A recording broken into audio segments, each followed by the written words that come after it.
నువ్వు వినాలి కానీ అసలు శ్రీమన్నారాయణుడు లేని ప్రదేశం ఒకటి ఉందా? ఎక్కడెక్కడ వెతికి చూస్తే అక్కడక్కడ ఉంటాడు నారాయణుడు, వ్యాపకత్వం చేత ఉంటాడు, అన్నిటి యందు నిండి నిబీకృతమై ఉన్నాడు అన్నాడు. ఓహో అలాగా, అయితే ఈ స్తంభంలో ఉంటాడా అన్నాడు. ఇప్పుడు వస్తోంది నరసింహావతారం. ఎందుకని? పిల్లవాడు అంటున్నాడు అంతటా ఉన్నాడంటున్నాడు. హిరణ్యకశిపుడు ఈ వేళ్లు ముడిచాడు, ఈ వేలు పైకి తీశాడంటే ఇలా చూపించి ఎక్కడో ఆపుతాడు. ఆ వేలు ఎక్కడ ఆగితే అక్కడి నుంచి పైకి రావాలి, రాకపోతే తనని నమ్ముకున్న భక్తుడి మాట వమ్మైపోతుంది. బయటికి రావడం అంటూ జరిగితే శంఖచక్ర గదా పద్మములు పట్టుకున్నటువంటి శ్రీమన్నారాయణుడిగా వచ్చి హిరణ్యకశిప సంహారం చెయ్యడానికి బ్రహ్మగారిచ్చినటువంటి వరం ప్రతిబంధకం. కాబట్టి ఆయన ఎన్ని వరాలు ఇచ్చాడో అన్ని వరాలకి మినహాయింపుగా రావాలి. అన్ని వరాలకి మినహాయింపుగా రావడానికి ఎక్కడి నుంచి రావాలో తన చేతిలో లేదు. హిరణ్యకశిపుడి వేలు ఎక్కడాగితే అక్కడి నుంచి బయటికి రావాలి. హరి సర్వాకృతులంకలండనచు ప్రహ్లాదుండు భాషింప, సత్తరుడై ఎందును లేడు లేడనుచు దైత్యుండు తర్జింప, శ్రీనరసింహకృతి దాల్చనచ్యుతుడు నానాజంగమస్థావరోత్కర గర్భంబుల అన్ని దేశములను దండ ప్రభావంబునన్ అన్నారు పోతన గారు. ఈ బ్రహ్మాండమంతా ఒక నారసింహం అయిపోయింది, అన్నిటిలోకి చేరిపోయింది విష్ణుతత్వం నరసింహావతారంగా. ఎక్కడ వేలాగితే అక్కడి నుంచి బయటికి రావాలి. అన్నిటా నిండిపోయింది. అసలు ఆ నారసింహ తత్వం ఎలా ఉంటుందో అప్పుడు మీరు ఊహించండి. హిరణ్యకశిపుడు ఇలా వేలు తిప్పుతూ స్తంభాన్ని చూపించాడు, ఇందులో ఉన్నాడా అన్నాడు. మళ్ళీ అదే మాట అడగద్దు, అంతటా ఉన్నాడు, ఉంటే వస్తాడా? వస్తాడు నాన్నా, నువ్వు పిలువు. ఇప్పుడు కొడుకు మాట కాదని నిరూపించాలి, కొడుకు మాట నిలబెట్టాలి పరమేశ్వరుడు. ఇది ఆయన దయ. పిల్లవాడు ధైర్యంతో మాట్లాడుతున్నాడు, ఉన్నాడు పరమేశ్వరుడు అంటున్నాడు. అతని మాట నిలబెట్టడానికి బ్రహ్మాండమంతా నారసింహమైంది. హిరణ్యకశిపుడు ఆ స్తంభాన్ని ఒక్క దెబ్బ కొట్టి రమ్మను ఇందులోంచి అన్నాడు. అలా అనడం ఏమిటి? పెటపెట చటచట చప్పుళ్ళొచ్చి ఆ స్తంభం బద్దలైపోయి అందులోంచి ఒక్కసారి విస్ఫులింగములు పైకొచ్చి పెద్ద కాంతి మండలం ఏర్పడి కన్నులతో చూడడానికి వీలు కానంత భయంకరమైన తేజస్సు ఒకటి బయటకు వచ్చింది. ఆ తేజస్సులోంచి పట్టుపుట్టం కట్టుకుని స్వామి నిలబడ్డారు. భయంకరమైనటువంటి గర్జన చేస్తుంటే ఆయన పాదములు తీసి వేస్తుంటే ఆయన యొక్క వేగాన్ని ఒత్తిడిని తట్టుకోలేక 1000 పడగలున్నటువంటి ఆదిశేషుడు సార్వభౌమము మొదలైనటువంటి దిగ్గజములన్నీ కూడా భూమి యొక్క బరువుని ఓర్చలేక తలలు వంచేసాయి.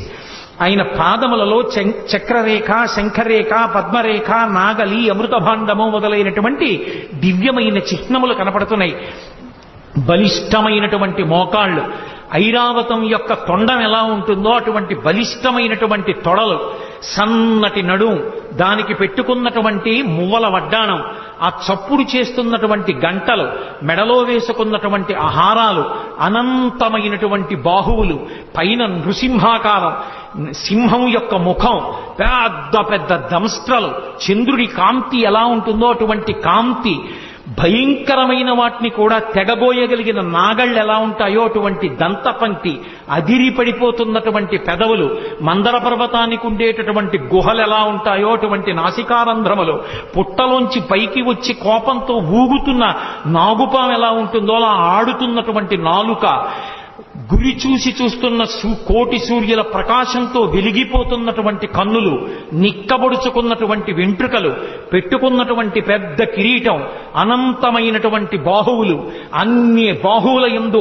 ఆయుధములు పట్టుకుని మహానుభావుడు అడుగు తీసి అడుగు వేస్తూ వస్తూ పెద్ద గర్జన చేస్తూ తల ఇలా ఊపితే ఆ కేసరములు తగిలి దేవతలు విమానంలో వెడుతున్న వాళ్ళు భ్రంశమై విమానాల్లోంచి కింద పడిపోయి ఆ మేఘములన్నీ కొట్టబడి పర్వతములన్నీ ఘూర్నిల్లి సముద్రములన్నీ పొంగిపోయి భూమండలమంతా కలత చెంది స్వామి నరసింహావతారం వచ్చింది.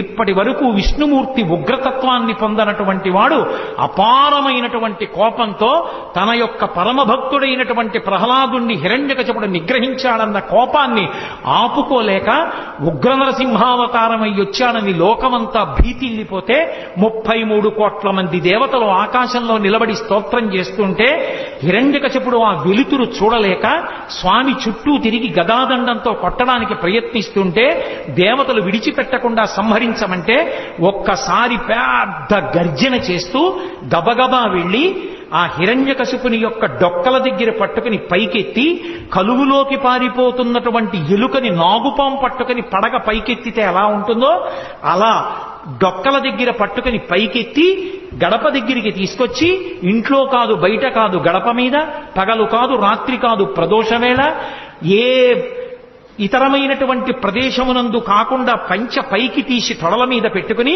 పంచ కట్టి ఉంటే దిక్కులుంటాయి, పంచ పైకి తీస్తే దిక్కులుండవు. అదొక శాస్త్రం. ఇప్పుడు నేను దాని గురించి వ్యాఖ్యానం కుదరదు.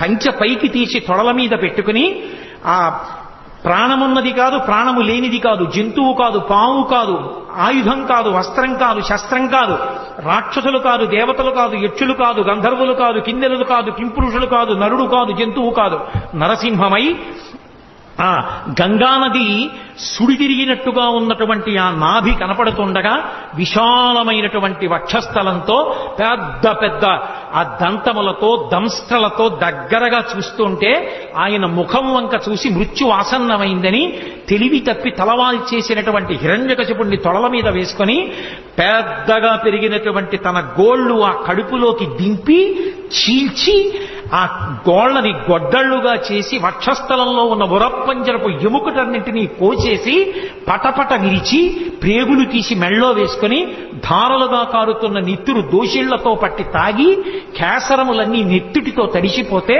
పంచా తాను నెత్తుటితో తడిసి అక్కడ ఉన్న రాక్షస గణములన్నిటినీ సంహారం చేసి పెద్ద శబ్దాన్ని చేస్తూ ఆ ప్రేగులు తీసి మెళ్ళో వేసుకుని గిరగిర తిప్పి డొల్లబడినటువంటి హిరణ్యకశిపుడి శరీరాన్ని విసిరేసి భయంకరాకృతితో నడుస్తుంటే బ్రహ్మాది దేవతలందరూ స్తోత్రం చేశారు. ఏమి నారసింహం, ఏమి అద్భుతం, ఏమి అవతారం! ఇంతమంది స్తోత్రం చేస్తే ఆయన ప్రసన్నుడు కాలేదు. అదే ఉగ్రభావనతో ఊగిపోతున్నాడు ఆయన.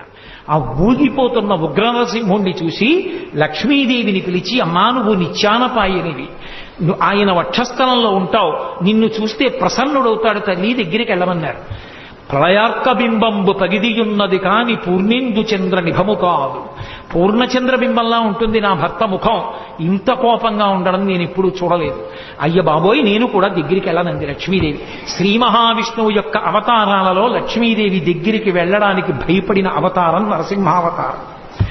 అందరూ భయపడుతుంటే ప్రహ్లాద నీ గురించే వచ్చింది అవతారం, స్వామిని నువ్వు దగ్గరికి వెళ్ళి ప్రసన్నుణ్ణి చేయమన్నారు.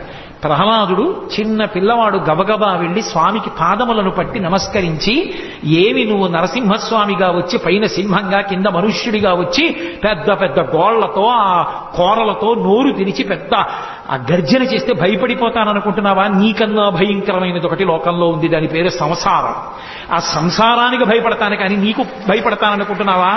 బ్రహ్మాది దేవతల తల మీద పెట్టని చెయ్యి, లక్ష్మీదేవి ఒంటి మీద పడితే పొంగిపోయే చెయ్యి, భాగవతో పరమభక్తుణ్ణి అని పేరు పెట్టి ఏమీ తెలియని అర్భకుణ్ణైనా నా తల మీద చెయ్యి పెట్టి నా కోసం పరిగెత్తుకొచ్చి నా మాట నిలబెట్టడానికి నేను చూపించిన స్తంభంలోంచి వచ్చి నా తండ్రిని సంహరించిన నీ హృదయంలో ఎంత కారుణ్యం ఉంది నాకు తెలియదనుకుంటున్నావా?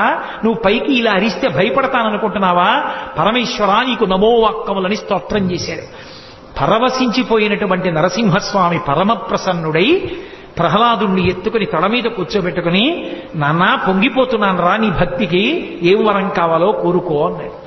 మళ్లీ నన్ను మాయలో ముంచుదాం అనుకుంటున్నావా స్వామి? నాకెందుకు ఇంకా వరాలు, నాకెందుకు ఒక కోరికలు? నాకే కోరిక లేదు. నీ పాదముల యందు నిరతిశయమైనటువంటి భక్తిని కలిగి ఉంటే చాలు. అదిగో మా తండ్రి ఏమీ తెలియక అమాయకత్వంతో నీకు వ్యతిరేకంగా బతికాడు, నా తండ్రికి ఉత్తమగతులు కలిగేటట్టుగా అనుగ్రహించు అని అడిగాడు. ఏనాడు నీ తండ్రి నా వంక చూసి స్తబ్దుడయ్యాడో, ఏనాడు పట్టుకుని పైకెత్తి తొడల మీద పెట్టుకున్నానో, నా గోళ్లతో చీల్చి నెత్తురు తాగానో, ప్రేగులు మెడలో వేసుకున్నానో, ఆనాడే నీ తండ్రి కాదు, నీ తండ్రికి ముందు 21 తరాలు తరించిపోయాయి. వాళ్ళందరూ కూడా తరించారు. కాబట్టి ప్రహ్లాద నువ్వు బెంగపెట్టుకోక్కర్లేదు నీ తండ్రి గురించి. నేను నీకు ఆశీర్వచనం చేస్తున్నాను. నువ్వు దీర్ఘాయుష్మంతుడవై ఈ రాజ్యాన్ని ధార్మికంగా పరిపాలన చేసి పరమభాగవతోత్తముడవై అంత్యమునందు నన్ను చేరుకుంటావు. నీ కథ ఎక్కడ చెప్పబడుతుందో, నీ కథ ఎక్కడ వినబడుతుందో అక్కడ నేను ప్రసన్నుడవుతాను, అక్కడ నేను ఎంతో సంతోషిస్తాను. ఆ సభామంటపంలో ఉన్న వాళ్ళందరికీ కూడా నా ఆశీర్వచనము పరిపూర్ణముగా లభిస్తుంది.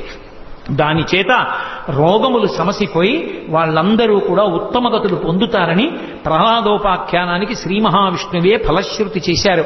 అంత గొప్ప అవతారమైనటువంటి ఈ నరసింహావతారం మన ఆంధ్రదేశంలోనే వచ్చింది. అది. If you like this video, hit the like button. For more videos, subscribe to our channel. If you have learned anything from this video, comment down below.